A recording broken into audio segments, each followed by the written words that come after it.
if the question is, how do you build relationship with other people, especially sa mga hindi mo kakilala, you gotta understand one truth, and that your relation building process with other people is just a mirror or a reflection of your relationship with yourself. If you are secured with yourself, you're secured with your relationship with others. If masaya ka sa buhay, then masaya din ang pakikitungo mo sa ibang tao. If you're so hard and tough to yourself, then that's also the same thing that you're gonna be showing other people. Therefore, if you want to build relationship with other people, the first thing I want you to understand and get here is to practice your relationship with yourself. How are you affirming yourself? How are you kind to yourself? How are you giving yourself that compassion, kindness, and service? Do you give yourself what you want? Do you spoil you?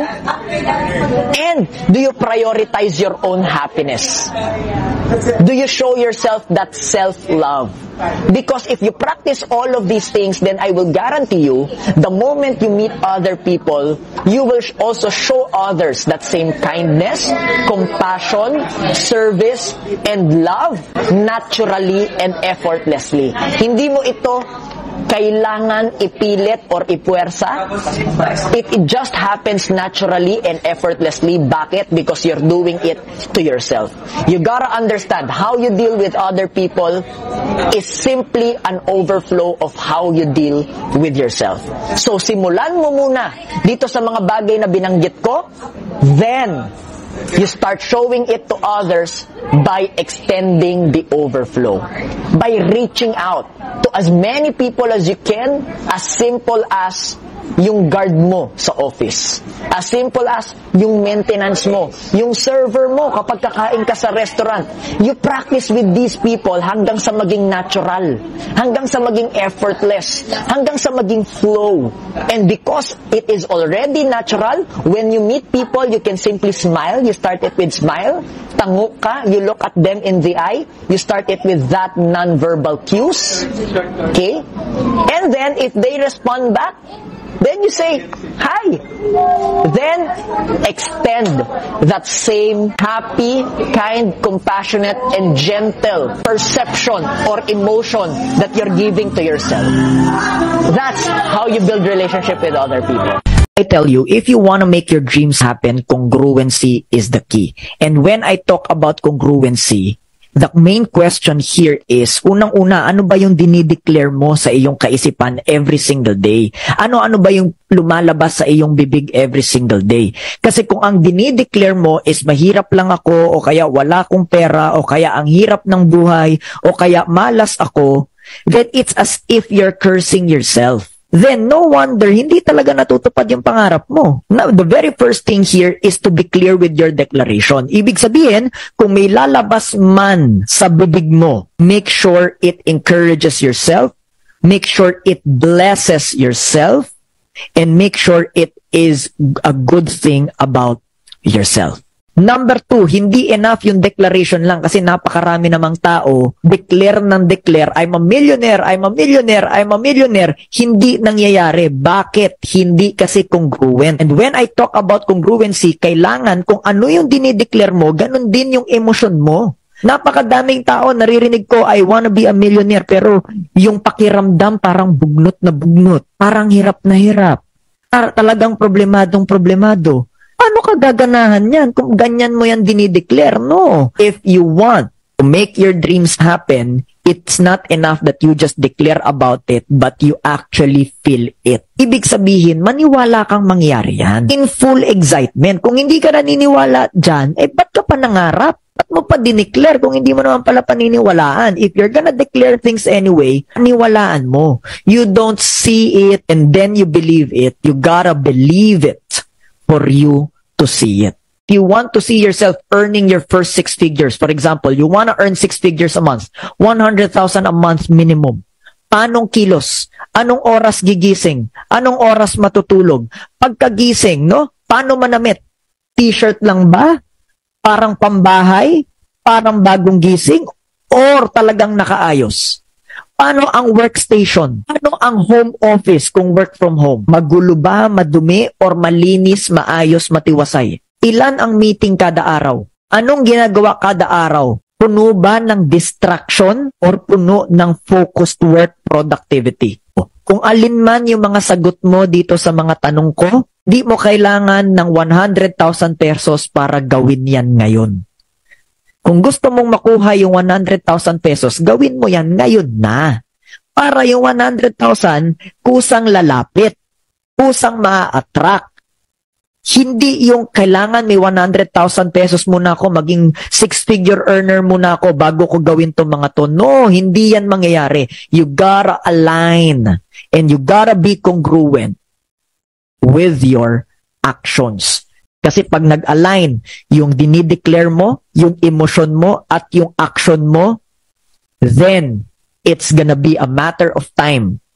It's just gonna be a matter of time. Ang tawag natin dyan, gestation. Google nyo, no? What does gestation mean? It's just gonna be a matter of time before mangyari ang mga dinideclare mo. God bless you and may your dreams happen. If the context is right, then the content will work. Tama po ba? If the context is wrong, the content will never work. Are you guys with me? Now, it's never about just strategy because I want to start and begin this with the most important aspect of finance, which is vision. What do you think abundance is? In Proverbs 29:18, without a clear vision, people perish. And the reason kung bakit natin to sisimulan dito, ask me why. This is the reason why there are a lot of people maybe hindi alam bakit ba ako gigising ngayong umaga. Wake up and stay out of bed. It's never about just money, it's never about situation, but maybe, just maybe, it's about the vision. There is no clear vision. Biblically, it has been said in Proverbs since the beginning of time. And yet here we are, hindi ito na pag-uusapan. Tama po ba? And maybe this is the reason, sabi nga ni Nescafe, para saan ka bumabangon? What is your vision?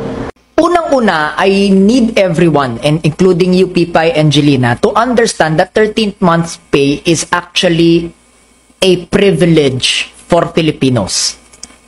Anong ibig sabihin yan? Hindi po lahat ng bansa nagbibigay ng 13th month's pay. No? Ang Pilipinas, I'm not sure actually if there is any other country that gives 13th month's pay.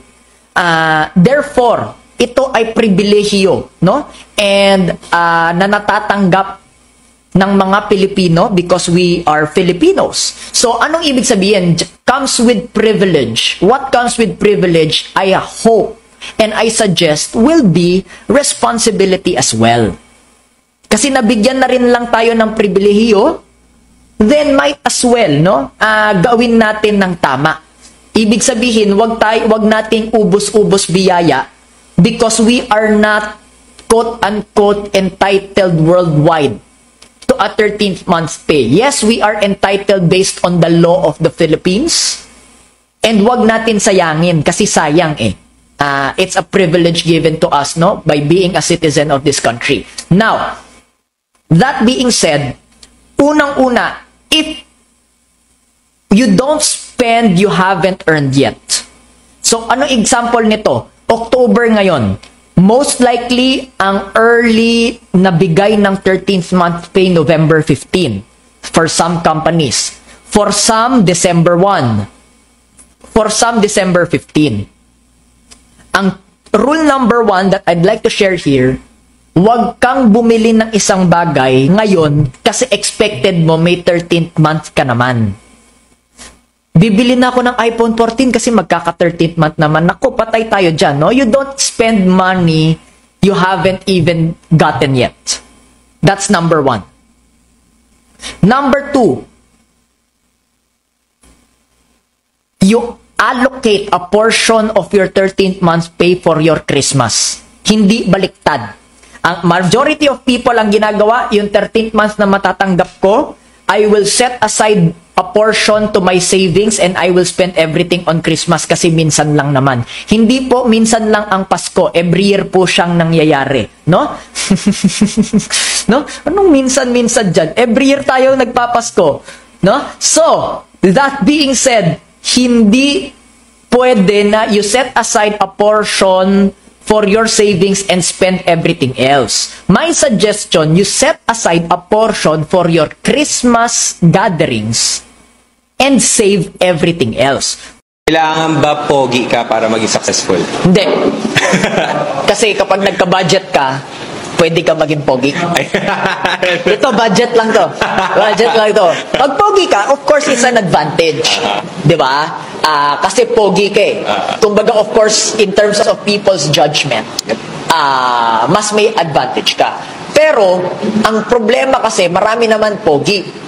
Pero pagdating sa skills, pagdating sa trabaho, medyo some people are like that. Kaya hindi siya nasusustain. Meron naman, no? Hindi naman ganun kapogian, pero ang importante, presentable. Iyon. Ang importante, malinis tignan, matiwasay, nag-aayos. Yun lang naman. Then, pag kasama sa trabaho, dahil matiwasay, maayos, malinis yan, sa trabaho niya malinis din, maayos, matiwasay. Then yung work ethics niya, ganun din. Then everything else will follow. Here's the best news. Tanong mo sa akin, ano? What's the best news? Because magaling yung skills niya, kakaroon siya ng maraming reward. Yeah. Pwede niya na ipaayos yung kanyang presentation. Pumopogi. Pumopogi. Love it. Thank you. First of all, appearance do matter. And if we're not presentable in a way, how can people trust us? How can people like us? Agree. How important is dressing up when you're actually starting? Kasi meron tayong nakikita na, let's say, they saw Bill Gates or they saw Steve Jobs or Mark Zuckerberg who's actually dressing down. But a lot of people are not Bill Gates and Zuckerberg. Why is dressing up important? I think the whole Bill Gates and Steve Jobs is a little bit kind of misconception pagdating sa mga tao when they're trying to look at people or look at them. Kasi for sure, that's what they see on a regular basis. But in cases of, when there's events and there's like big happenings, they always dress up accordingly. Right. So again, but, just for what I love about your question, is just answering it when it comes to, why do we need to dress up? Right. Because I think we discussed it earlier. It increases your chances of likability. Yeah. Right? So if people don't like you or they admit it, guys, first of all, appearance do matter. And if we're not presentable in a way, how can people trust us? How can people like us? Agree. And when you dress up for success, it's not about, buying really pricey clothes. It's about what you feel when you look good. Right. So if I look good, I feel good. And when I look good and when I feel good, then I'll do good as well. Wow. Marami namang tao matalino. Marami namang tao alam yung sagot. Pero yung buhay hindi nagbabago. Ask me why. Because it's never about what you know. It's always about what you practice. What's your measure based on result? Napakadaming tao, magaling daw magnegosyo. Nasaan yung negosyo? Sino dito, kaibigan nyo, kakilala nyo, di yung nagtuturo tungkol sa relationship, walang relationship hanggang ngayon. Nag-asawa na ako, single pa rin. Ano yun? Apply and practice what you preach. Anong ibig sabihin? Saan nakatutok yung daliri ko? Sa yung coach. Before kita pagsabihan ng kung anong dapat gawin, inuna ko ba muna sa sarili ko? You're starting. You cannot afford to even hire a person to do the work for you. What right do you have to have a time freedom? Unemployment is working 9 hours for a boss.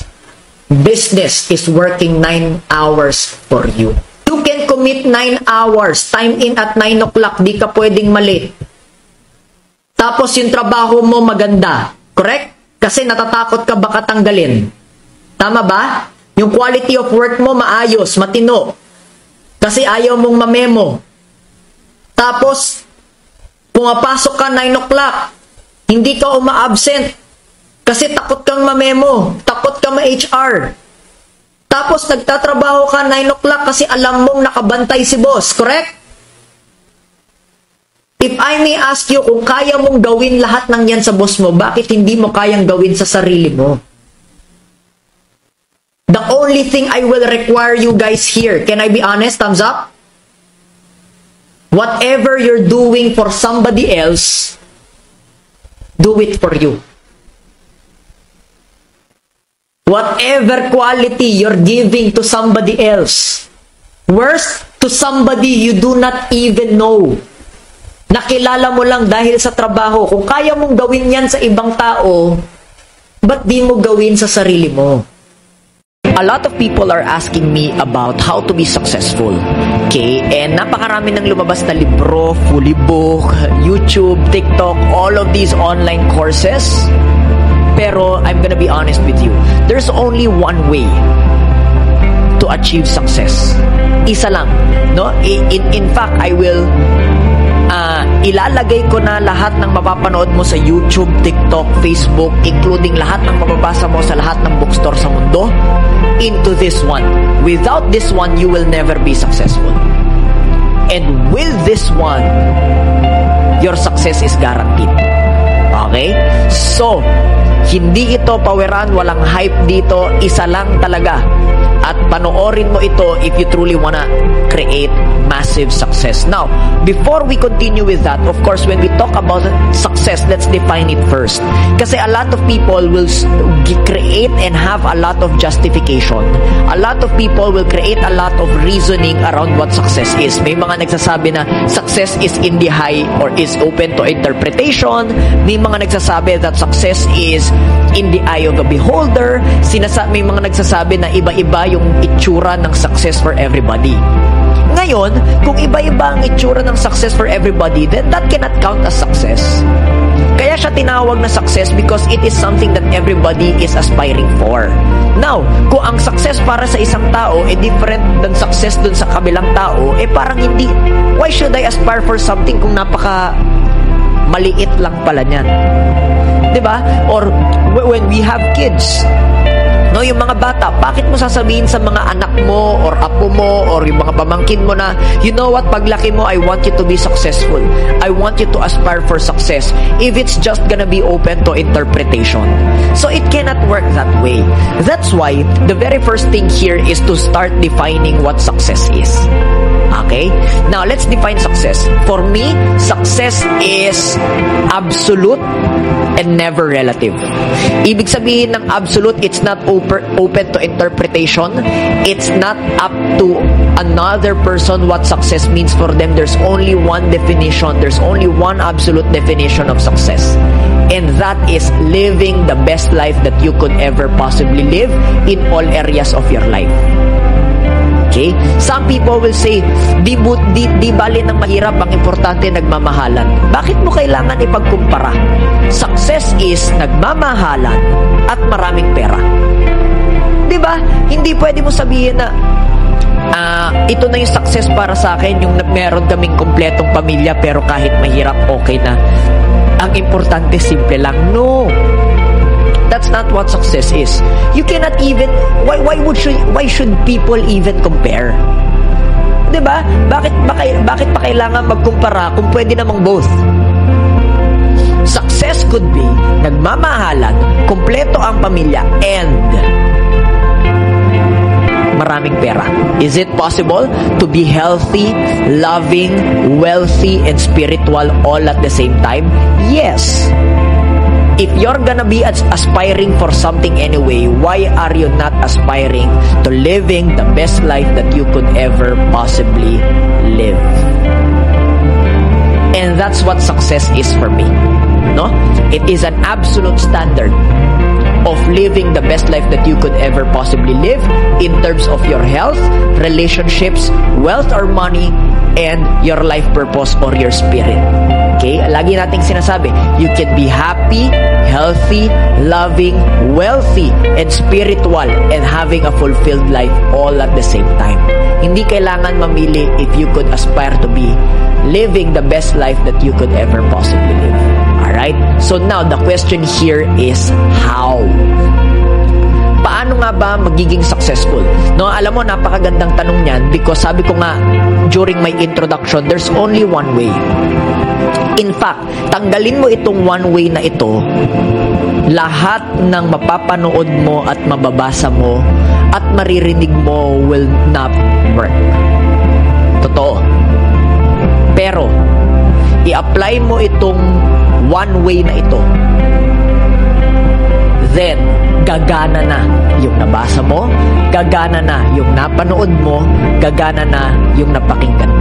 And you wanna know what that one way is? Isa lang. Kaya nga one way. Follow through. Follow through. Put in follow through in all that you do. Mag-follow through ka sa lahat ng pinangako mo. Promise ko sa'yo, gaganda buhay mo within 1 year. The reason maybe why a lot of people, or maybe ikaw nanonood ka, or may kakilala kang nanonood ngayon, hindi pa rin gumaganda ang buhay kasi ang dami ng pinangako sa buhay pero walang follow through. Ang dami ng pinangako sa sarili na sabi magbabago na ako pero never pa rin nagbabago hanggang ngayon.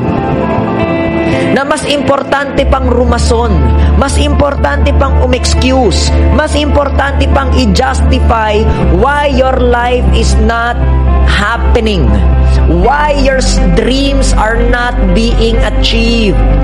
Ladies and gentlemen, ang pangarap po may deadline. Ladies and gentlemen, dreams have deadline or else it's no longer pangarap, it's just panaginip. Are you with me?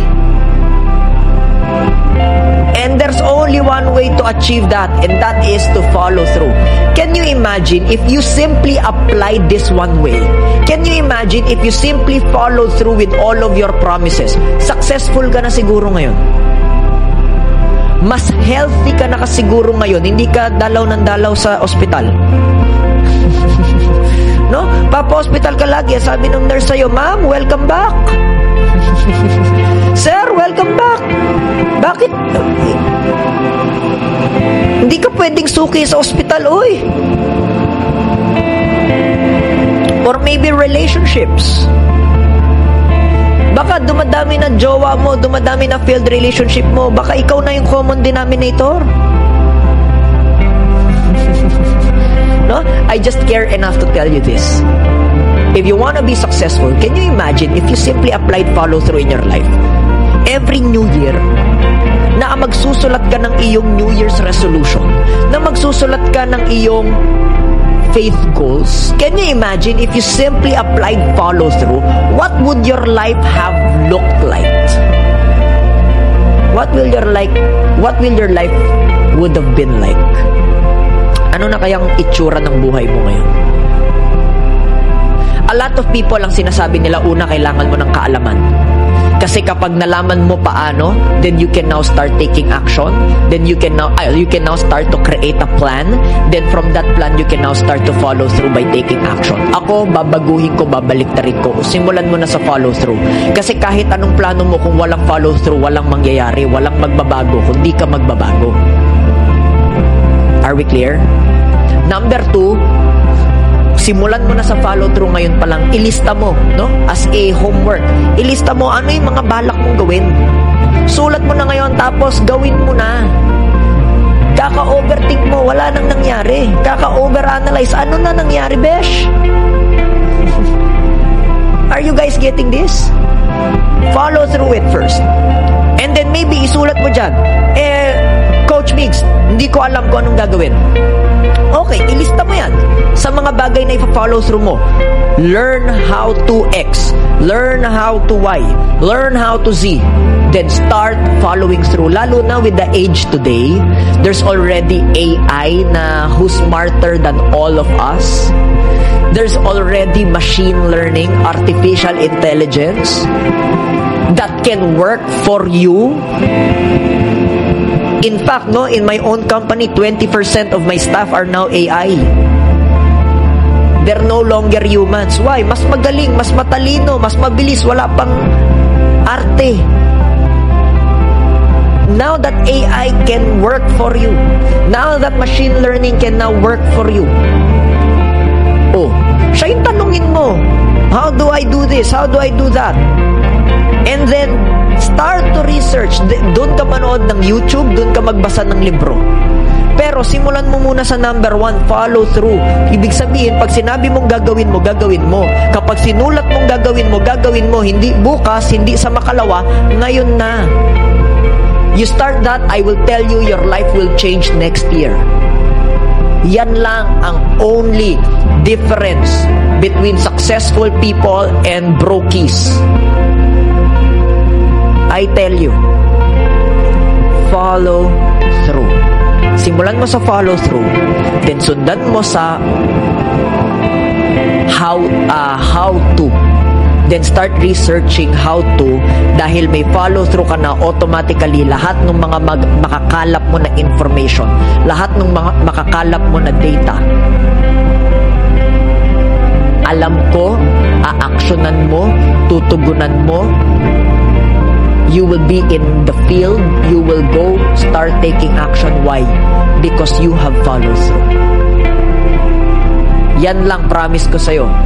And your success will be closer than ever. Yan lang sabi ko sa'yo, tanggalin mo, forget about being successful. That's the power, ladies and gentlemen, of following through. Alright? I hope marami kang nakuhang value ngayon. I hope nakatulong ito sa'yo. No? I hope nagising ang inner greatness mo kasi magaling ka naman. Kailangan na lang umaksyon. Okay? And if you like more contents like this, follow for more.